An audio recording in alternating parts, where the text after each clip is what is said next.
자, 여러분 반갑습니다. 머리가 예. 좋은 하루 보내셨는지요? 날씨가 참 좋습니다. 오늘 4월의 마지막 날, 또 함께 이렇게 데이비드 브레이너드의 생애와 일기 내용을 나눌 수 있어서 참 감사드립니다. 우리가 지난주 데이비드 브레이너드의 일기 중에 이제 죄각성이라는 제목으로 말씀을 전했습니다. 데이비드 브레이너드는 이제 8살쯤 됐을 때 죽음에 대한 공포를 느끼고 이제 어떤 하나님에 대한 신앙을 갖게 됐고요. 한 13살쯤 됐을 때 어느 하나님의 이제 은혜, 또 빛의 조명을 받았습니다. 그리고 이제 20살 정도 될 때까지 계속 율법적 신앙 안에서 또 자신 안에 그 죄로 말미암아 이제 그런 죄각성의 상태를 계속 누리게 되는데, 참으로 비참하고 고통스러운 그런 어떤 죄와의 싸움이 계속 전개가 되었죠. 네, 지난주 우리 말씀에서 쭉 죄각성에 대해서 살펴봤고, 자, 오늘은 이 죄각성의 거의 마지막 단계에 이제 다다르는 내용까지 또 살펴볼 겁니다. 오늘도 아주 치열하게 이 브레이너드가 얼마나 죄와 싸웠는지, 얼마나 자신 안에 있는 죄의 깊이를 스스로 바라보게 되었는지까지 나눌 거고요. 이제 다음 주쯤에 되면 이제 이 모든 과정을 통해서 이제 이 사람이 진정한 회심에 이르게 됩니다.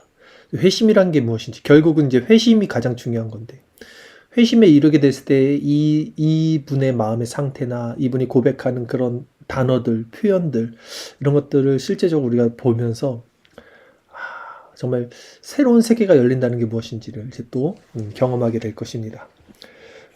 이제 그 어둠이 짙은 다음에 빛이 새벽에 오듯이, 오늘은 그 가장 어둠이 짙은 그 순간, 그 죄각성이 가장 깊은 단계에 있는 모습, 그래서 참으로 비참하고 어둡고 부정적이고 좀 고통스러운 모습이지만, 이 좀 많은 분량이지만 또 이걸 제가 이제 꼼꼼히 읽으면서 또 그의 마음들을 좀 제가 풀어서 설명하면서 우리 안에 이런 죄각성이 반드시 있어야 함을 다시 한번 기억해야 되는 시간이 될 것입니다. 그래서 오늘 제목을 회심을 갈망하는 자들에게, 회심을 갈망하는 자들에게 라는 제목으로 정했습니다.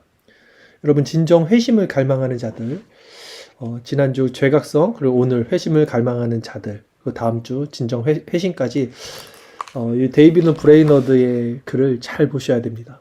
왜냐하면 이게 분명히 한 성령으로 말미암은 공통적인 어떤 내용들, 우리에게 회심을 이루게 하는 아주 귀한 어떤 열쇠, 어떤 힌트, 어떤 도움을 줄 수 있는 그런 내용이기 때문입니다. 페이지는 77페이지부터 제가 나누도록 하겠습니다. 자, 읽겠습니다. 자, 지금 내용은 뭐냐면, 이제 데이비드 브레이너드가 자신 안에 있는 이 율법적인 신앙을 계속해서 파헤칩니다. 자신은 하나님이 선하다고 생각했는데 그 선하다고 생각하는 자신의 그 안의 의까지도 살펴보게 되고요. 그러면서 총 4가지로 자신이 어떤 죄 가운데 가장 많이 넘어졌는지 이제 그 내용들을 또 정리해서 쓴 것이 오늘 이제 내용인데요. 자, 첫 번째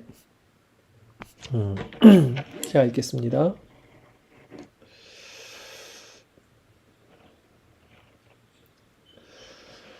하나님의 준엄하신 법이 내 부패한 마음을 자극했다. 나는 최선의 노력과 수고를 다했지만 결국 율법의 요구를 도저히 충족시킬 수 없음을 깨달았다.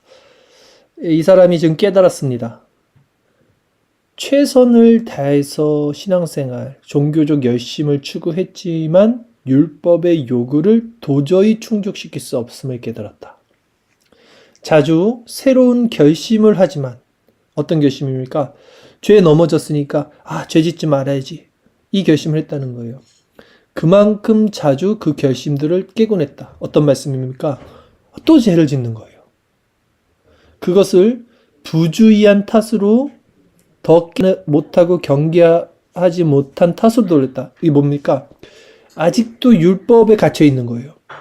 이런 방식으로는 죄와 싸울 수도 없고 죄를 이겨낼 수도 없었는데 이가 아직도 눈이 가려져 있어서 자신의 열심으로, 행위로 이 모든 하나님이 요구하는 율법의 법을 지키려고 했다는 거예요. 그래서 그것을 지키지 못했을 때 그것을 부주의의 탓. 아, 내가 깨어있지 못해서 그렇게 된 거야. 경계하지 못해서 그렇게 된 거야. 라고 돌렸다는 거예요. 속는 거죠. 스스로를 나태하고 어리석은 자라고 채찍질했다. 그러나 더 강한 결단과 더 많은 노력, 더 많은 금식입니다. 더 많은 금식과 기도를 해도 모든 시도가 실패로 끝날 뿐이었다. 얼마나 치열하게 이 율법적 신앙을 했을지 여러분 한번 생각해 보십시오. 그럴 때면 하나님의 법이 불리할 정도로 엄격하다고 주장하며 싸웠다. 율법이 외적인 행위에만 적용된다면 감당할 수 있을 것 같았다. 그러나 율법이 악한 생각과 마음의 죄에 대해서도 심판한다는 것을 알게 되었다. 그러니까 결국 우리가 외적인 행위로만 하나님의 율법을 지킨다고 끝나는 게 아니잖아요. 어거스틴도 그랬고 저도 가끔씩 그런 경험이 있는데 꿈에서 죄를 짓는단 말이죠. 이게 오히려 율법적으로 살고 죄를 안 지으려고 그렇게 어떤 육체를 이렇게 단련시키는 사람들은 그런 무의식 가운데서 그런 죄를 범하는 경우들이 있는 것 같아요. 그래서 데이비드 브레이너드도 마찬가지인 거죠. 이게 내가 해결할 수 없는 영역이구나. 내가 막을 수 없는 영역이구나. 죄를. 무방비 상태에서 내 내면에서 들어오는 죄, 이 악한 죄를 감당할 수 없다라는 것을 깨닫는 거예요. 그것은 도저히 막을 길이 없었다. 이 문제 앞에서 철저히 무능하다는 것을 시인하기가 너무도 싫었다. 이게 자기 의입니다. 인간은 자기 의가 있어서 포기를 할 수 없는 거예요. 자기 자신을. 왜냐하면 이것을 포기한다는 것이 자기 생명이 무너지는 거거든요. 자기 존재가 무너지는 거거든요. 자, 그러나 계속해서 실망한 뒤에도 여전히 환경만 내 노력과 분투를 도와준다면 어떻게든 할 수 있으리라고 생각했다. 끝까지 이 끈을 놓지 않아요. 자기 의라는 끈, 자기 존재적 생명의 끈. 그래서 여전히 이 환경 이런 것들만 좀 도와준다면 나는 똑바로 살 수 있어. 난 선하게 살 수 있어. 이렇게 생각을 하고 있다는 거예요. 그래서 전보다 더 진지하고 열정적으로 노력했다. 원래 마음먹었던 대로 최선을 다할 시간도 없었지만 말이다. 환경이 더 나아질 것이라는 미래에 대한 소망과 앞으로 더 위대한 일을 할 것이라는 소망 때문에 자신에 대해 철저히 절망하지 않았다. 자, 환경이 나아질 것이라는 소망, 앞으로 더 위대한 일을 할 것이라는 소망, 이런 소망이 있어야만 현재를, 오늘을 버티고 나갈 수 있는 거거든요. 아예 이런 소망 자체가 없으면 사람은 죽습니다. 자살을 하죠. 근데 이 사람은 내가 지금은 이렇게 비참하지만 죄 가운데 있지만 난 앞으로는 괜찮아질 거야. 이 소망, 이 헛된 소망이거든요, 결국. 이것도. 그러나 그 헛된 소망 때문에 철저히 절망하지 않았다는 거예요. 또 일어나고, 또 일어나고, 또 일어나는 겁니다. 그러니까 이 사이클, 이 메비우스의 띠, 이 굴레 안에서 뭔가를 깨달아야 돼요. 왜냐하면 이걸 깨달지 못하면 이 쳇바퀴는 죽을 때까지 돌아가거든요. 근데 아직은 이 사람이 깨닫지 못하는 거예요, 이 안에서. 그리고 계속 자기 열심, 또 쓰러져도 또 일어나는 거예요. 그러나 바로 그 근거 없는 소망 때문에, 그렇죠? 이 소망은 근거 없는 소망인 거죠. 내가 주권자이신 하나님께서 값없이 주시는 은혜에 전적으로 의존할 수밖에 없는 존재임을 깨닫지 못했다. 왜요? 자기 의, 이 근거 없는 소망, 내일은 괜찮아질 거야. 내 힘으로 한번 해볼 거야. 이 마음이 꺾이지 않아요, 인간은. 절대 꺾이지 않습니다. 두 번째, 그러니까 이 사람을 지금 힘들게 했던 게 뭔지에 대해서 이 사람이 요약한 겁니다. 두 번째, 믿음만이 구원의 조건이라는 것이 내 부패한 마음을 자극했다.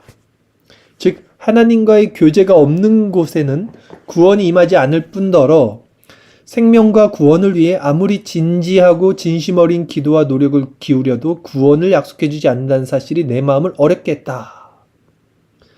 믿지 않는 사람은 정죄를 받으리라는 말씀은 내 모든 소망을 잘라내버렸다. 믿음은 하나님의 주권적인 선물이었다. 자신의 힘으로 결국 구원을 얻을 수 없는 것이다. 내 어떤 행위로도 구원을 베풀어 달라고 하나님께 요청할 수 없는 것이다. 나는 즉시 이렇게 말하고 싶었다. 그것은 너무 어렵습니다. 누가 그것을 감당할 수 있겠습니까? 견딜 수가 없었다. 내가 행한 모든 것이 단지 헛된 노력이었다는 것을 어떻게 견딜 수 있겠는가? 나는 종교적 의무에 온 마음을 쏟았으며 극도로 종교적인 사람이 되려고 했었다.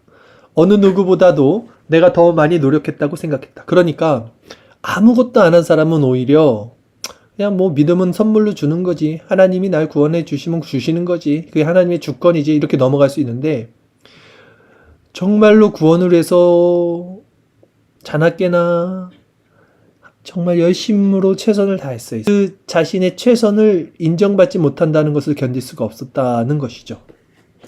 나는 내 종교적 의무가 얼마나 추한지를 진심으로 고백했었다. 그러나 그것들을 추하게 보도록 만든 것은 추한 종교적 의무 속에서 방황하는 내 생각들이었다. 내가 악마처럼 죄로 더러운 자이고 그 더러움의 근원이 되는 부패함 때문에 선한 일을 할 수 없음을 깨달았기 때문이 아니었다. 오히려 내가 한 행위를 정직하고 신실한 노력이라고 믿었다. 그런데 어떻게 하나님이 그런 노력에 구원을 약속하지 않을 수 있단 말인가? 도저히 그것을 견딜 수가 없었다. 아직도 자기의 의의를 가지고 선을 추구하고 있는 모습이 있었다는 것입니다. 3번. 자, 그러니까 두 번째는 무엇이었냐면 이 사람이 하나님의 전적인 주권 그리고 하나님의 선물로 주신 믿음에 대해서 완전히 항복할 수 없었다는 거예요. 왜냐하면 자기의 의의가 있었기 때문이겠죠. 세 번째, 믿음이 무엇인지, 믿는다는 것이 무엇인지, 그리스도에게 나온다는 것이 무엇인지, 그리스도에게 나간다는 거예요. 네. 무엇인지 모른다는 사실이 내 부패한 마음을 자극했다. 성경에서 예수님이 지치고 무거운 짐진 자들을 부르시는 대목을 읽었다. 그러나 그분께 어떻게 나오는지, 어떻게 나가는지죠. 예수님이 가르쳐 주시는 대목은 찾을 수 없었다. 그러니까 성경을 읽고 질문을 모르는 거예요. 방법, 원리를 모르는 거죠. 어떻게 나가야 되지? 나오라고 하는데 뭘 어떻게 나가야 하는 건가? 이런 거죠. 그 방법을 알기만 하면 기쁘게 그 길로 나갈 수 있을 거라고 생각했다. 저도 여기서 말씀을 드리고 싶은 게 이 방법을 아무도 알려주지 않았어요. 저도. 제가 초등학교 6학년 때 겨울에 그리고 이제 30살 초반에 회심할 때까지 굉장히 긴 시간을 정말 오랫동안 방황했습니다.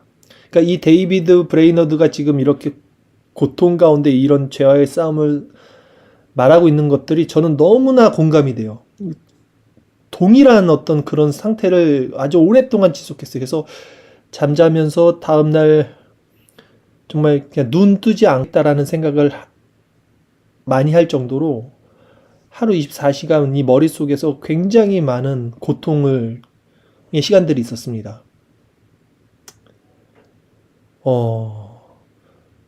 그래서 저도 이 방법을 몰랐어요. 아무도 알려주지 않은 거죠.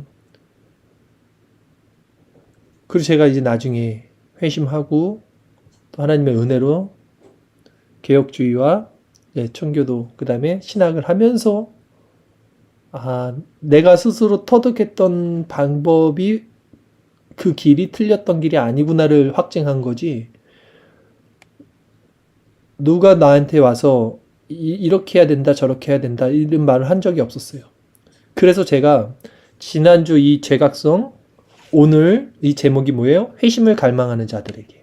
그리고 다음 주는 회심이란 말이죠. 그러니까 지금 이 내용이 굉장히 어떤 이들에겐 뭔 소리인지도 모르겠고 진부한 내용으로 들리겠지만 이건 굉장히 중요한 어드바이스, 안내서가 될 수 있어요. 회심을 진짜로 찾는 자들에게는 힌트를 줄 수 있는 것입니다. 왜냐하면 제가 그 길을 걸어왔던 사람이고 또 데이비드 브레이너드가 지금 그것에 대해서 말하고 있기 때문에 그 누구보다도 이 길에 대해서 명확히 말할 수 없는 것을 말해줄 수 있다는 것이죠. 한번 계속 읽겠습니다. 그 방법을 알기만 하면 기쁘게 이제 나갈 수 있을 거라고 생각했다는 거예요. 이 사람도. 사실 그 길이 그렇게 어렵지 않은데도 말이다. 그러니까 이 글을 쓴 시점에 쓴 겁니다. 확실해요. 그러니까 깨달고 났더니 그거 너무 어렵지 않은 길이었는데 상세가 내 침대 위에 있었던 거. 근데 이게 가려지면 절대 알 수 없는 길이라는 거예요. 나는 스토다드의 그리스도께로 가는 길을 읽었다. 하나님이 내 회심을 위해 그 책을 사용하신 것을 믿는다. 그러나 마음속에서 그 책의 저자에 대한 반감이 끌어올랐다. 저자는 분명히 내 마음의 전적인 죄의 깨달음 아래 있어야 한다고 말했고, 그런 면에서 그 책은 내게 유익했다. 그렇죠. 전적인 죄의 깨달음 아래. 이거잖아요. 이게 답이잖아요. 하지만 그리스도에게 나가기 위해 무엇을 해야 할지는 가르쳐 주지 않았다. 오히려 나를 빠져나갈 길을 모르는 깊은 심연이죠. 심연 속에 밀어넣을 뿐이었다. 아직 나는 초자연적인 것을 가장 높은 천사도 줄 수 없고 인간 스스로의 힘으로도 얻을 수 없다는 것을 체험적으로 배우지 못했던 것이다. 그러니까 이거는 체험을 하면 깨닫게 되는데 체험을 하지 못하니까 답은 알겠는데 방법을 안 가르쳐 주는 것처럼 지금 보이는 거예요. 이 사람이 계속해서. 네 번째, 내가 반감을 가진 또 다른 것은 하나님의 주권이었다. 하나님을 엄청 대적하는 거예요, 지금. 하나님의 주권을 대적하고 있습니다. 나를 구원할 수도 심판할 수도 있는 선택이 전적으로 하나님께 있다는 것이 참을 수 없었다. 굉장히 사탄적인 말이에요, 이거는. 단지 그분이 원하는 것에 내 운명이 맡겨진 것이다. 로마서 9장 11에서 23절이 끊임없이 나를 괴롭혔다. 이게 뭡니까? 토기장이 비유란 말이죠. 특별히 21절은 더 고통스러웠다. 토기장이가 진흙한 덩이로 하나는 귀 있을 그릇을, 하나는 천 있을 그릇을 만드는 권한이 없느냐? 이 단락을 읽거나 끊임없이 묵상하는 것만으로 외적인 선한 기질을 파괴시켰다. 인간은 이 하나님을 얼마나 대적하고 있는지를 이 사람이 몸소 보여주고 있습니다. 물 한잔 하겠습니다.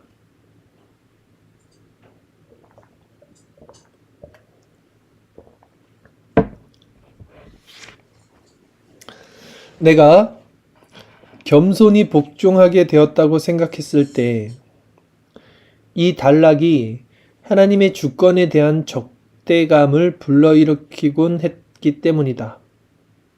그때 품었던 내면의 적의와 신성 모독의 생각을 떠올리면 더욱 하나님이 두려웠다.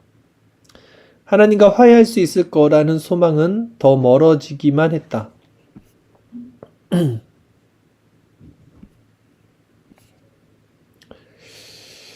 전적으로 하나님의 손안에, 하나님의 주권적인 처분에 내 운명이 맡겨져 있다는 사실을 직면하기가 전보다 더 두려웠다. 하나님의 주권에 순복하기보다는 오히려 반감만 더 일어났다.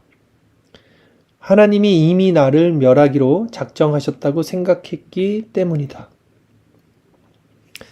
이 모든 시간에 성령님은 내게 강력히 역사하고 계셨다. 자, 역설이죠.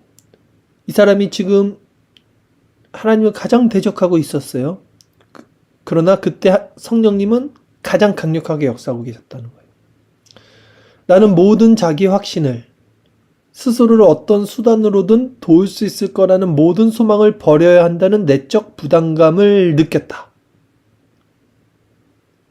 구원받지 못한 내 상태에 대한 깨달음이 때로는 너무나 선명해서 마치 분명한 말로 선포된 것 같았다. 끝났다. 끝났다. 스스로를 구원하는 것은 영원히 불가능하다. 3, 4일 동안 영혼의 깊은 곳다. 자, 이 사람이 그 다람쥐 쳇바퀴 돌듯 계속해서 율법적 신앙 안에서 싸우다 넘어지고 해서 결국은 KO패를 당했어요. 그래서 더 이상 자신의 힘으로 할 수 없다. 영원히 불가능하다. 항복, 완전 백기투양, 항복을 했어요. 그 상태에서 이제 이 사람은 자멸하게 되는 거예요. 그러니까 존재의 삭제, 스스로가 죽어버리는 거니까 그러니까 이 상태가 하나님의 구원을 받는 상태가 아니에요. 하나님의 구원을 받기 위한 그 어떤 토양이 만들어진 상태지, 인간 편에서 이 상태는 완전히 힘을 잃어버린 상태니까 오히려 더 죽음 가운데 있는 상태거든요. 인간은 이 상태가 되지 않기 위해서 끊임없이 자신에게 어떤 동력을 불어넣어서 그것을 힘으로 얻어서 그 힘으로 살아가는 존재인데 그 힘을 다 빼앗겼어요, 이제. 그런데 그 힘을 빼앗기면 새로운 힘이 공급돼야 되는데 아직 하나님으로부터 오는 새로운 힘은 공급되지 않았어요. 그리고 인간의 힘은 다 다 빼앗겼습니다. 그러니까 이 사람은 지금 굉장히 비참한 상태예요. 그래서 3, 4일 동안 영혼의 깊은 고통 속에서 몸부림쳤다. 이게 3, 4일 동안 이 상태였다는 건 이 사람 지옥을 지금 살고 있었다는 거예요. 이건 영원한 지옥입니다. 3, 4일 동안 이런 고통을 겪었다는 건 이거는 견딜 수 없는 지옥의 고통을 느낀 거예요. 어떤 때는 나 자신이 구원받지 못하고 영원히 파멸된 것 자처럼 보였다. 그럴 때면 두려움에 움츠려들며 도망치곤 했다. 전적으로 무능한 자로서 감히 하나님의 손안에 하나님의 주권적인 처분에 자신을 맡길 용기가 나지 않았기 때문이다. 자신에 대한 중대한 진리를 감히 대면할 용기가 없었다. 내가 허물과 죄로 죽었다는 것을 말이다. 그러니까 아주 비참한 상태예요. 하나님 앞에 나가지도 못하고요. 다시 세상으로 돌아가지도 못하고요. 그런데 이 상태가 바로 성령님이 가장 강력하게 역사하고 있다는 역설이라는 거죠. 그러니까 여러분들에게 이런 상태가 있었냐는 거예요. 실제 이런 상태, 이런 마음, 이게 상한 심령, 겸비된 심령, 죽은 심령, 낮아진 심령이거든요. 그러니까 겸손과는 달라요. 아, 내가 저렇게 낮아진 심령이 되면 하나님이 날 도와주시겠지? 이제 이 단계를 지나면 내가 낮아졌으니까 이제 나에게 구원이 오겠지? 이런 거랑은 차원이 다른 지금 마음이에요. 이 사람은 그런 게 아니라 완전히 끝났다. 나는 구원받을 수 없는 완전히 파멸된 자다. 그냥 이 상태이지 이 안에 조금이라도 하나님의 구원이 나에게 임할 것이라는 기대조차 할 수 없는 파멸이거든요. 이 상태는. 진짜 허물과 죄로 죽었다는 거예요. 근데 하나님께 나갈 수 없어요. 그러니까 얼마나 고통스럽겠습니까? 그러나 그 사실을 거부하면 여전히 같은 죄로 물든 자신을 발견하고 다시 절망에 빠지곤 했다. 그러니까 그거를 또 이 겉사람이 에고가 거부하는 거예요. 여전히 세상에서 뭔가 힘을 또 추구하려는 본성들이 있죠. 그러면 그렇게 되면 또 어떻게 돼요? 또 같은 죄에 물든 자신을 발견하고 또 절망, 또 넘어지는 거예요. 하나님께 어리석은 자로 심판받을 것이 너무나 두려웠다. 진리를 대면하는 것을 나중으로 미루려고 하면 지금이 최선의 때이고 어쩌면 유일한 기회일 수 있다는 생각이 마음을 강하게 두드렸다. 그래서 더 이상 미룰 수도 없었다. 자, 그것이 내 모습이었다. 하나님과 단절된 타락한 피조물로서의 내 모습이었다. 그런 두려움과 절망감 속에 빠져 하나님께 긍휼을 구할 수도 없었다. 그러니까 말씀드린 대로 하나님께 나갈 수도 없는 마음 상태예요. 거룩하신 분의 절대적인 주권을 받아들일 수밖에 없었다. 그 진리 앞에서 뒷걸음질 쳐야 했다. 대면하는 것을 생각만 해도 두려움이 몰려왔다. 악을 행하는 자가, 거듭나지 않은 자가 계속해서 진리의 빛을 미워하고 빛 앞에 나오기를 원치 않는 것이 바로 그 때문이다. 요한복음 3장 20절처럼 빛이 그의 행위를 책망하고 그가 마땅히 받아야 할 것이 무엇인지 보여주기 때문이다. 악을 행하는 자마다 빛을 미워하여 빛으로 오지 아니하나니 이는 그 행위가 드러날까 함이요. 과거 한동안 하나님의 주권에 순복하려고 무던히도 애를 썼지만 정작 중요한 것을 착각하고 있었다. 자, 이 사람이 보세요. 이제 조금 뭔가를 깨달아요. 그전에는 굉장히 하나님 앞에 나가려고 했어요. 하나님의 주권을 스스로 인정하려고 했어요. 무던히도 애를 썼어요. 그런데 그게 안 됐잖아요. 그때 이 사람이 환경이 안 좋아서 그래. 내가 정신을 똑바로 안 차리고 있어서 그래. 그래서 계속해서 또 하나님께 나가는 작업을 했던 거예요. 근데 지금은 어떤 상태입니까? 그런 상태가 아니죠. 하나님께 나가지 못하는 상태예요, 오히려. 자기의 어둠임이 너무나 명확하게 드러난 상태예요. 그래서 자기는 이제 죽음, 멸망 가운데 떨어진 상태예요. 빛으로 나갈 수도 없는 어둠. 그러니까 이 상태가 되니까 이제 그 전에 내가 했던 율법적 그 신앙은 굉장히 잘못된 착각이었구나. 이제 깨달은 거예요. 이제 여기서. 그러니까 우리는 얼마나 잘못한 신앙생활을 하고 있냐는 거죠. 우리는 늘 그렇게 신앙생활하죠. 내가 똑바로 하면 괜찮아질 거야. 내가 정신 차리고 신앙생활 열심히 하고 내가 회개하면 하나님 나 용서해 줄 거야. 이런 차원에서의 신앙생활을 많은 사람들은 하고 있어요.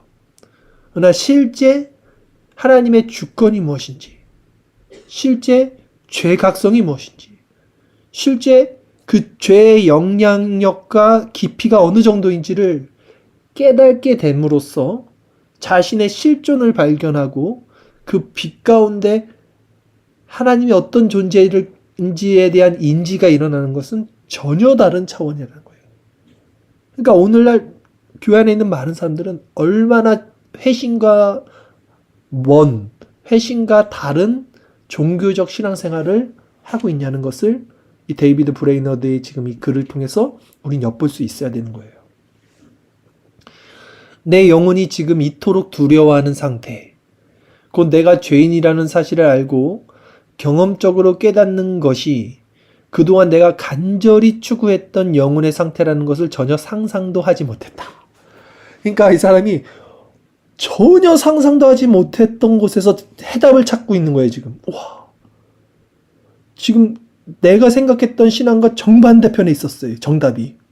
나는 그걸 전혀 상상도 하지 못했어. 지금 그런 상태로 이제 깨닫게 되는 겁니다, 죄각성을. 나는 그동안 겸손을 믿음 앞에 나가기 위한 필요 조건으로 여겼다. 교만인 거죠, 이 겸손이 사실은. 겸손을 치장한 교만, 자기 의인 거였어요. 그래서 그런 겸손함에 이른 나를 하나님이 버리신다면 공정치 않다고 생각했었다. 그렇죠? 자기 의예요. 그러나 이제는 내가 영적으로 죽었고 어떤 선함도 내 안에 없다고 고백한다고 해서 그것이 결코 내 선함이 될 수 없음을 깨달았다. 그러니까 이 끔찍히도 깊은 자기 의의 탄로, 폭로가 되는 거예요, 계속해서. 자, 읽어보겠습니다, 계속. 오히려 그것을 깨닫는 순간 나는 한마디도 할 수 없음을 알게 되었다. 욥 기억하시나요? 의인 욥. 계속해서 자신을 변론합니다. 하나님을 원망합니다. 그런데 하나님이 실제 그 앞에 임재합니다. 그리고 하나님의 그 현현을 앞에서 이제 욥이 귀로만 듣던 하나님 눈으로 보며 한마디도 할 수 없음을 깨달아요. 죄된 인간의 실존이 하나님 앞에 온전히 서게 됐을 때 일어나는 상태가 바로 이것이에요. 여러분에게 이것이 있냐는 거예요. 이것이 회심으로 가는 유일한 통로입니다. 모두가 동일하게 이 단계를 거친 사람들만이 전인의 변화를 이뤘어요. 그렇지 않고는 인간은 변화되지 않습니다. 절대 인간의 존재는 변화되지 않아요. 숨기고 있는 거고, 감추고 있는 거고, 속고 있는 거고, 착각하고 있는 거죠. 하나님 앞에서 내가 어떤 모습으로 서 있는지를 보는 것이 감당할 수 없을 만큼 끔찍했다. 나는 죄인이고, 범죄자이고, 하나님은 위대한 심판자요, 주권자였다. 내 모습은 높은 절벽에서 뛰어내리라는 명령 앞에서 두려움으로 비참하게 떠는 피조물과 같았다. 결국 진리를 대면하는 것을 잠시 뒤로 미루고, 이게 뭐냐면 그 진리를 대면할 수 있는 더 좋은 상황을 만들려고 했다. 이게 끝까지 살고 싶은 거예요, 이 사람이. 그러니까 인간은 끝까지 살고 싶은 게 있거든요. 이 산다는 것이 자기의 자기 생명인데, 진리를 대면하는 것은 자기가 죽는 것을 의미하거든요. 실제적인 거예요. 근데 이제 죽어야 된다는 걸 아는데도 그 자리로 갈 수가 없어요. 왜냐하면 이게 생명이잖아요. 내 아이 생명이잖아요. 그래서 그걸 계속해서 미루는 거예요, 지금. 빛 가운데 어둠이 드러나기를 싫어하는 거예요.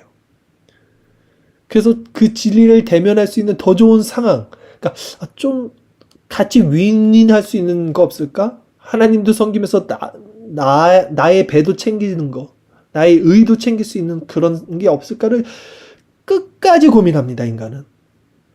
마지막 순간까지 이걸 놓지 않는다고요, 이 생명. 근데 이 생명을 놓는 그 순간 회심하게 되는 거예요. 근데 절대 이거를 넣을 수가 없는 거예요, 인편에서는. 말씀을 더 읽어보자. 기도하고 예배를 드리자. 선행을 하자. 아니면 내 순종도 하나님의 주권에 맡기자. 보세요. 이게 얼핏 보면 하나님의 주권을 더 인정하는 것 같은데 얼마나 모순적입니까? 얼마나 이기적입니까? 하나님이 주권이 맞잖아요. 말은 맞죠. 하나님의 주권에 맡기자. 내 순종도 하나님 주권에 맡기자. 죄를 피하고 있는 거죠. 하나님의 주권을 빙자해서 자신을 합리화시키고 있는 거죠. 자신의 죄의 모습을. 어떻게 순복하는지 몰랐다고 말하자. 그러나 주권자이신 하나님의 손안에 내가 있음을 고백해도 전혀 평강과 안전을 찾을 수가 없었다. 왜 평강과 안전을 찾을 수 없었을까요? 여전히 자기가 살아있어요. 그 1%가 살아있습니다. 그걸 절대 버리지 못하는 거죠. 결국 심판받게는 내가 받을 것이 없음을 인정할 수밖에 없었다. 이 자리까지 가는 거예요, 결국. 이게 마지막 라인입니다. 오랫동안 그런 고통과 절망 속에서 괴로웠다. 저 같은 경우는 13살 때부터 시작했으니 23살, 23, 23, 24, 25, 26, 27, 28, 29, 30. 15년 이상? 17년? 여러분, 이거는 이 사람은 지금 13살, 이 사람도 13살에서 20살까지 한 7년, 8년. 저는 10수년. 근데 이게 이런 거예요. 만약에 일주일 동안 고통을 당한다고 생각하면 견딜 수 있죠. 근데 만약에 7년을 하루를 7년같이, 물론 야곱은 라헬을 사랑해서 7년을 하루같이 버텼대지만 정말, 그러니까 하루 생각하고 한 달 동안 이걸 괜찮다가 하루 생각하고 괜찮다가 이런 식으로 7년이 아니라 7년을 하루같이 매일매일 고통스럽게 7년을 버틴다 그런 건 전혀 다른 문제죠. 이 질적으로 시간이. 그런 상태에서 10수년을 보냈습니다. 그러니까 사람이 어떻게 되겠어요? 그러니까 끊임없는 터널이 있어요. 끝이 보이잖아요. 희미한 빛이 하나 보이는데 돌아갈 수도 없어요. 칠흑 같은 터널을. 근데 아무리 걸어도 빛이 보이지, 아니 빛만 보이고 나오질 않아요. 그러나 거기서 멈출 수는 없어요, 또. 그런 상태로 시간을 보냈어요. 근데 그 사이클, 그 무의미한 사이클을 계속 그 안에서도 돌렸던 거죠. 다람쥐 쳇바퀴를. 사실은 한순간 나올 수 있는 쉬운 것임에도 불구하고. 그러니까 이런 경험이 있었어요, 저도. 그래서 지금 이 데이비드 브레이너드가 13부터 24일까지의 지금 이것도 짧은 시간은 아니잖아요. 7년 정도. 짧은 사람들은 1, 2년 안에 회심한 사람들도 있다고 합니다. 더 빨리 회심한 사람들도 있고요. 근데 정말 이 시간은 죽음을 넘어서는 고통이에요. 어쨌든 해서 읽어보겠습니다. 자, 결국 심판밖에는 내가 받을 것이 없음을 인정할 수밖에 없었다. 오랫동안 그런 고통과 절망 속에서 괴로워했다. 그러던 어느 날 아침, 여느 때처럼 홀로 외딴 곳을 걷고 있을 때였다. 자, 보세요. 여느 때처럼 홀로 외딴 곳을 걷고 있을 때, 그러니까 끊임없이 이 사람을 고통스럽게 하는 뭔가가 있기 때문에 이 사람은 해결책을 찾는 거예요. 끊임없이. 괜히 사람이 할 일 없이 외딴 곳으로 걷지 않잖아요. 계속해서 자신을 점검하고 묵상하고 죄와의 싸움을 지금 치열하게 하고 있는 거예요. 이런 거예요. 제 인생도 이런 거였고요. 불현듯 스스로 구원의 영향을 주거나 구원을 얻으려고 했던 내 모든 시도와 계획이 철저히 헛된 것이었음을 깨달았다. 자, 보세요. 불현듯 뭔가가 와서 깨달았는데 사실 이 사람이 지금 깨달은 이것은 이미 그전에도 분명히 알고 있었던 내용일 거란 말이죠. 왜? 구원은 하나님의 주권이고 믿음은 하나님의 선물이라는 걸 다 알잖아요. 그런데 자기가 알았던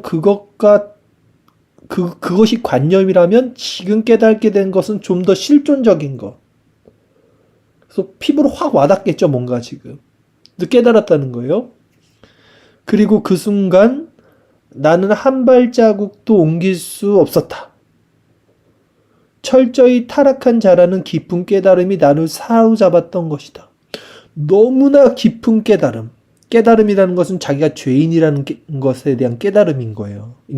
인간이 뭔가를 깨달았다는 것은 자기 자신이 얼마나 추악하고 패역한 죄인이라는 것을 깨달은 거예요. 그래서 그걸 깨달았더니 움직일 수도 없었다는 거예요. 전에도 내 인생길이 수많은 어려움으로 점철되어 있다고 생각했었다. 그러나 지금 완전히 다른 빛 속에서 내가 스스로를 돕거나 구원하기 위해 아무것도 할 수 없음을 깨달았다. 자, 완전히 다른 빛. 뭔가 인지의 변화. 그동안 알고 있던 관념이 아닌 실제적이고 실존적인 상태로서의 다른 깨달음이 어느 날 호련듯 불현듯 이 사람에게 지금 왔어요. 계속해서 지속적으로 그 죄에 대해서 고통을 받던 어떤 그때, 그러자 내게 기회가 있을 때 더 많은 일을 하지 못한 것, 더 수고하지 않았던 것에 대해 스스로를 비난하는 마음이 들었다. 이제는 더 이상 기회가 없는 것처럼 보였기 때문이다. 그러니까 이제 거의 죽음이죠, 죽음. 아, 이제 나는 끝났구나, 죽었다. 이 상태로까지 죄각성이 일어난 거예요. 그러나, 그러니까 성경은 계속 이렇게 역사하는 거예요. 그러나 다음 순간 내게 기회가 남았다고 해도 마음껏 할 시간을 준다고 해도 지금까지 내가 한 것보다 더 많은 일을 할 수 없음을 또 깨달았어요. 그러니까 계속해서 지금 영적으로 뭔가 깨닫는 거예요. 아, 내가 헛되게 살았다. 다시 시간을 준다면 내가 정말 열심히 하나님 위해서 살았을 텐데 라고 깨달았다가 또 한 번 더 깊게 깨닫는 거야. 아니지. 더 시간을 준다 해도 나는 지금까지 내가 한 것보다 더 많은 일을 할 수 없는 그냥 죄인일 뿐일 거야. 라는 걸 또 깨닫는 거예요. 영원한 시간을 준다고 해도 지금까지의 강구보다 더 많은 강구를 할 수 없음을 깨달았다. 그리고 그 모든 강구가 헛되다는 것도 깨달았다. 계속해서 지금 뭐 깨닫고 있어요. 그 모든 강구, 나의 열심, 나의 기도, 나의 꿈, 하나님을 향한 나의 열정, 모든 것들이 다 헛되다. 그러자 내 마음을 가득 채우고 있던 혼란이 잠잠해졌다. 잠잠해졌다는 건 평안해졌다는 거예요. 일자, 하나님과의 어떤 이제 합일점이 들어가는 상태가 되는 거죠. 나 자신과 하나님의 주권을 보지 않으려고 몸부림치며 느꼈던 절망과 고통에서 조금은 벗어날 수 있었다. 내가 할 수 있는 모든 것을 행한다고 해도 내 상태가 영원히 비참하다는 것을 확신할 수밖에 없었다. 어떻게 전에는 그것을 몰랐는지 놀라울 뿐이었다. 자, 깨닫고 났더니 이렇게 간단한 거를, 이렇게 당연한 거를, 어린아이들도 알 수 있는 거를 이거 왜 몰랐지 내가? 그래서 그전에는 그것을 몰랐다는 것이 놀라웠다는 거예요. 이런 거예요, 여러분. 이게 가려지면 모르고요. 이게 열리면 너무나 가까이 있었고 너무나 이미 알고 있었던 내용. 진리라는 것은 그런 거예요. 물 한 잔 먹겠습니다.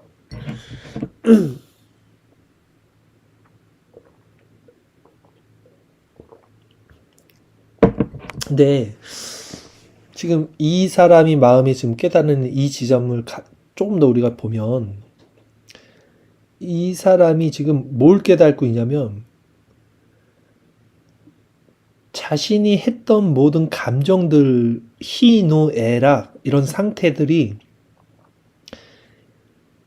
어떤 평행성을 이루는 것들이, 그러니까 한 가지 감정, 그 어떤 뭐 기쁨이든 슬픔이든 분노든 평안이든 어떤 것에 치우치지 않고 그 모든 것들에서 벗어나는 상태.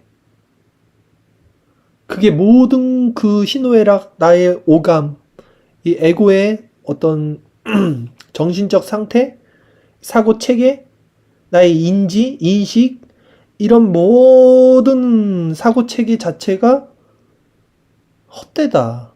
무의미했던 거다. 라는 어떤 새로운 감각. 이런 것들을 깨닫게 돼요.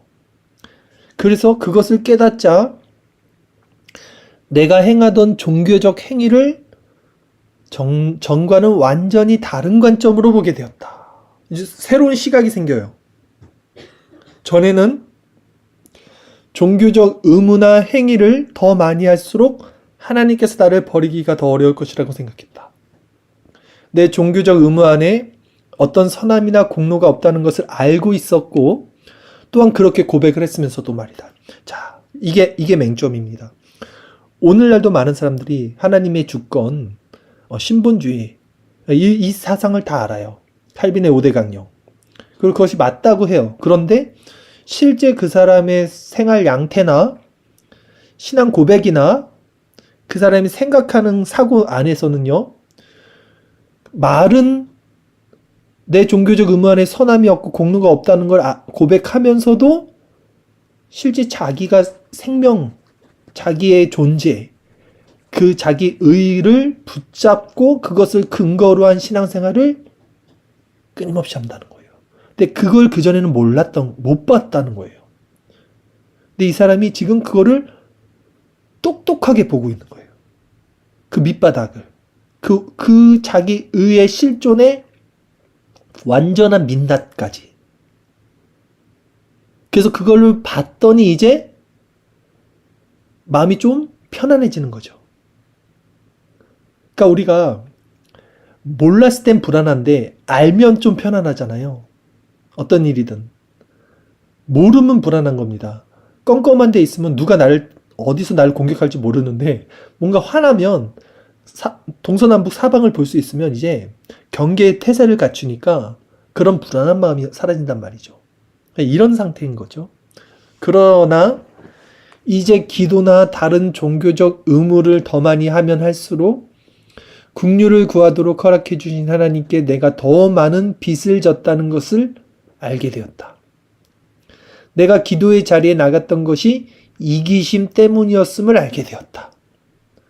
자, 이게 되게 여러분 깊은 말이에요. 내가 기도의 자리에 나갔던 것이 이기심 때문이었음을 알게 됐다.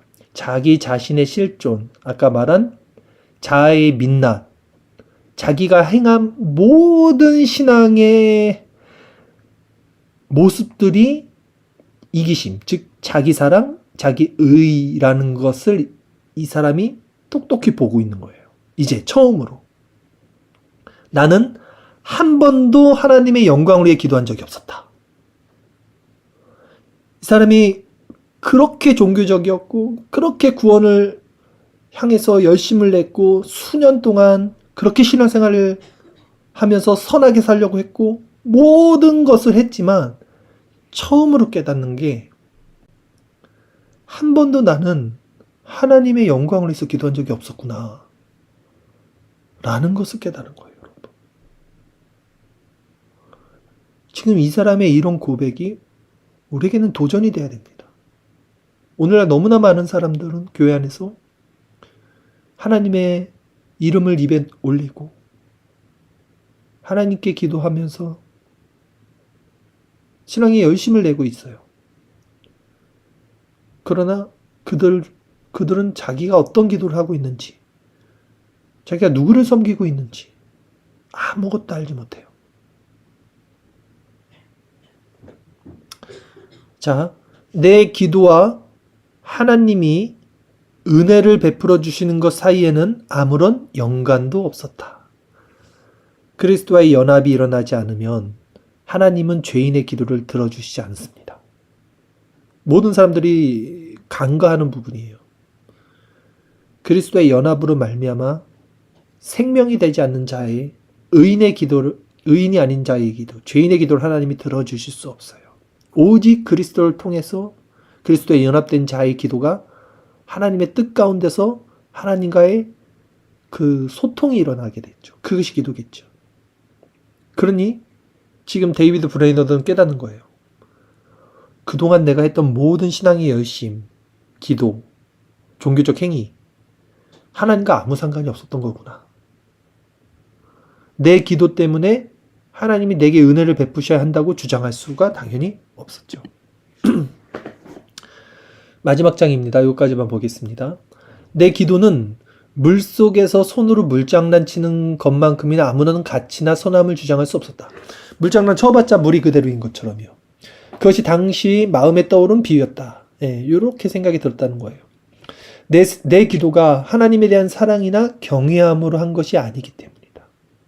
하나님에 대한 사랑, 하나님에 대한 경외감. 이게 하나님의 영광을 보게 됐을 때, 그러니까 그리스도를 통해서 그리스도 얼굴에 있는 하나님의 영광이라는 것을 보게 됐을 때, 그때 하나님의 사랑과 하나님의 경외감으로 우리에게 빛이 오면 우리가 그 마음에 이게 뭐랄까 동해서 합일돼서 하나님께 올려드리는 찬양이 있고 기도가 있고 믿음의 고백이 있고요. 그것이 우리를 살게 하고 하나님께 영광을 돌리게 하는 거예요. 이것이 살아있는 신앙인데 이게 아니었다는 거죠. 이런 기도가 아니었어요. 모든 사람들은 이런 기도를 드릴 수가 없어요. 이거는 하나님 거듭난 자들만이 하나님의 영광을 통해서 올려드릴 수 있는 거죠. 이런 기도는. 내 금식과 기도가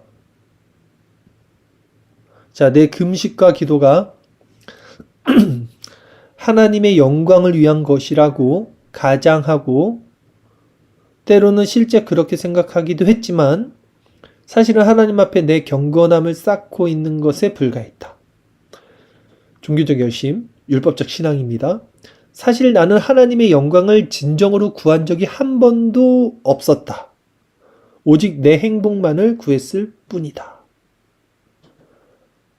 하나님을 위해 기도나 선한 일을 한 번도 한 적이 없다는 것을 깨닫자 그분에게 아무것도 주장할 수가 없었다.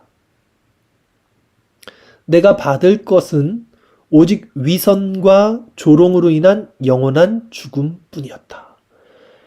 정말 민낯을 보는 거예요, 지금. 지금까지 내가 해온 종교적 의무가 얼마나 다르게 보였는지. 나는 내 종교적 의무가 불완전하고 죄로 물들었다고 비난하곤 했다. 사실 그런 비난은 종교적 의무를 행한 뒤에 오는 방황과 그로 인한 헛된 생각들을 비난한 것이었다. 그러니까 이 사람은 율법적으로 계속해서 자신의 신앙을 점검하고 자신의 그런 죄성에 대해서 회개를 했지만 그 모든 것들도 결국 자기 의였다는 거예요. 예. 헛된 생각, 자기 안에 있던 것들을 비난했다는 거지 진짜 자기가 얼마나 하나님 앞에 죄인인지를 보고 비난한 것은 아니었다는 거죠. 그런 의무들 속에 하나님에 대한 경외감이 전혀 없었기 때문에 비난한 것이 아니라 오히려 내 안에 하나님에 대한 경외감이 있다고 생각했기 때문이다.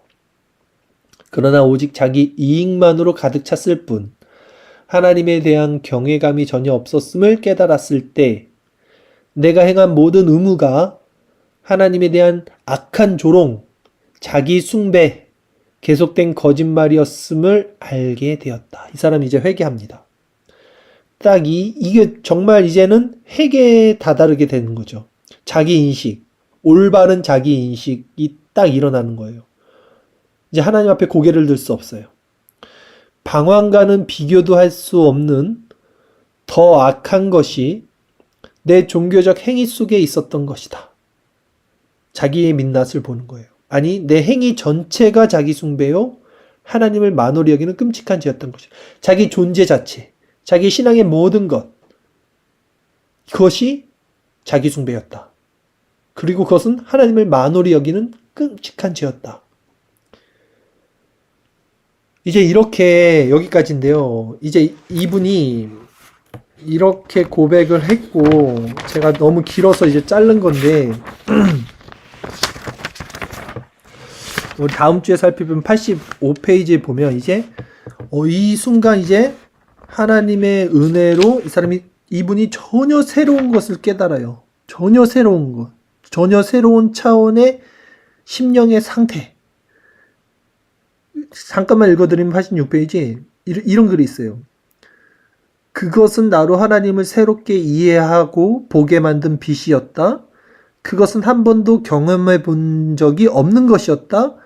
비슷한 것도 느껴본 적이 없었다. 나는 가만히 서서 놀라움과 탐복에 빠져 있었다. 그 빛이 가진 탁월함과 아름다움을 보자마자 그것과 비교할 만한 어떤 것도 예전에 가져본 적이 없음을 알 수 있었다. 그것은 전에 하나님에 대해, 거룩한 것들에 대해 가졌던 개념과는 완전히 다른 것이었다. 이런 식으로 이제 쓴단 말이죠. 자신이 경험한 것을. 이거 회심이거든요. 자, 여러분. 이제 지난주, 그리고 오늘까지 데이비드 브레이너드가 얼마나 죄 가운데 자신을 점검했고, 죄와 피 흘리기까지 싸우고, 이 제각성을 통해서 하나님을 찾아 나가는지 우리가 살펴봤습니다. 그리고 정말 그 끝자락에서 자신의 존재 자체가 존재로서의 비참한 죄인, 내 존재가 태생적으로 하나님을 얼마나 대적하는 자인지, 그리고 내가 행하는 그 태생적 존재적 자아인 자기에게서 나오는 모든 행위와 율법적, 종교적 그 신앙이 얼마나 더 끔찍한 죄인인지까지 이 사람이 드러나는 순간까지 살펴본 거예요. 여기는 절대 교만의 마음이 없습니다. 이제 요 정도 됐으니까 이제 하나님의 은혜가 오겠지가 아니라 실제적으로 자기의 모습을 본 사람들은 오라 나는 화로다, 나는 멸망한다. 이제 이 자각과 이 고백밖에 나올 수가 없어요. 그때 이제 빛이 조명이 시간이 된다면 정말 쭉 읽어드리고 싶은데 다음 주를 기약 한번 해볼게요. 그래서 이제 그 빛이 조명이 이분의 심령을 뚫고 새로운 공기, 마음의 환기, 새로운 세계, 새로운 인식, 새로운 세계가 이제 시작이 되는 회심의 역사가 일어납니다. 존재의 변화가 일어납니다. 자, 이 죄각성과 회심, 청교도에서 말하는 회심 준비 과정이에요. 물론 말씀드린 대로 점진적, 급진적, 사람마다 케이스 바이 케이스 다른 형편과 상황, 처지, 환경 가운데 다른 모습일 수도 있지만 본질은 같아요. 원리는 같습니다. 얼마나 자기 자신에 대한 민낯에 대한 똑똑히 바라볼 수 있는 반응이 있는가, 자기의 민낯을 볼 수 있는 눈을 가졌는가, 자기 자신에 대한 민낯이요, 이것을 보는 것이 은혜고, 이것을 보는 것이 죽음이고, 이것을 보는 것이 가장 무서운 거예요. 그러나 우리에게 실존적인 것이고 가장 필요한 것입니다. 너무나 끔찍한 거고요. 자기의 민낯을 보는 것은 사실. 왜냐하면 자기의 민낯을 보게 되면 하나님 앞에 죽을 수밖에 없는 존재라는 것이 드러납니다. 자, 오늘 데이비드 브레이너드의 글을 통해서 여러분 어떤 마음을 가졌습니까? 저 같은 경우는 8살, 하나님을 알고 13살 이후로 회심할 때까지 30세 초까지 끊임없이 하나님을 찾았어요. 이 데이비드 브레이너드처럼 자신 안에 있는 죄와 싸웠습니다. 내 존재가 무엇인지, 이 갈급한 심령, 정말 하나님 앞에서 새로워지고 싶은데 새로워질 수 없는, 그래서 그것을 새로워지기 위해서 내 힘으로 죽을 것 같은 시간과 칠흑 같은 어둠의 그 상황에서도 절대 포기할 수 없었던 것이 내 자신이었어요. 결국은. 근데 결국 그 모든 수고와 헛된 노력 끝에 이제 자포자기, 두 손 두 발 다 들고 항복하게 될 때, 그리고 한마디로 말씀드리면 이 고통이 자기 생명보다 커지면 이제 자기 생명을 던집니다. 사람은. 근데 지금 이 율법의 무게, 이 죄의 무게가 자기 생명보다 크지 않는 이상, 이 저울에 댔을 때 자기 생명이 조금이라도 무거우면요, 절대 인간은 자기 생명을 십자가에 던지지 않고 살 길을 모색합니다. 다른 길을 모색해요. 여러분들에게도 또 저에게도 늘 우리에게 살 길을 모색할 수 있는 것이 아닌, 내가 가진 내 존재의 이 죄의 무게가 너무나 무겁고 중해서 오직 그리스도께 나가고 그분께 실제적으로 연합될 수밖에 없는, 이 비참하지만 죄인이지만 의인이 그 빛의 조명을 받는 이 중생과 회심으로 이르는 우리들이 되기를 바라고, 또 이미 회심한 자들에게도 늘 성화의 열매 가운데, 과정 가운데 이 죄각성의 상태, 너무나 은혜롭지 않습니까? 자신의 죄를 바라본다는 것, 자신이 끔찍한 죄인임을 존재가 드러난다는 것, 그러므로 그리스도를 바라볼 수 있다면 그것은 너무나 귀한 것이고, 우리 모두가 가장 소망하고 또 그 표대를 향해 달려가야 할 하나의 주제일 것입니다. 자, 오늘 이 데이비드 브레이너드의 이 고통스러운 내면의 상태를 우리 지난주 이번 주까지 살펴봤고요. 이것이 다른 사람 이야기 아닌 우리들의 이야기입니다. 그리고 그러나 이것이 끝이 아니고 이제 다음 주에 살펴볼 데이비드 브레이너드 안에 하나님의 사랑과 역사가 어떻게 이제 실현되는지, 그 회심의 은혜도 이제 기대하는 마음으로 한 주간 또 그것을 소망하며 우리 자신을 점검하는 시간들 보내시기를 바라겠습니다. 오늘 4월의 마지막 날, 아직까지 우리에게 시간이 주어졌을 때 더욱더 하나님 앞에 나가고 자신을 점검하고 자신의 실존을 바라볼 수 있게 해달라고 주의 말씀 가운데, 기도 가운데 나가는 시간 보내도록 하겠습니다. 우리 잠시 들은 말씀을 통해서 기도하며 나가도록 하겠습니다. 기도드리겠습니다.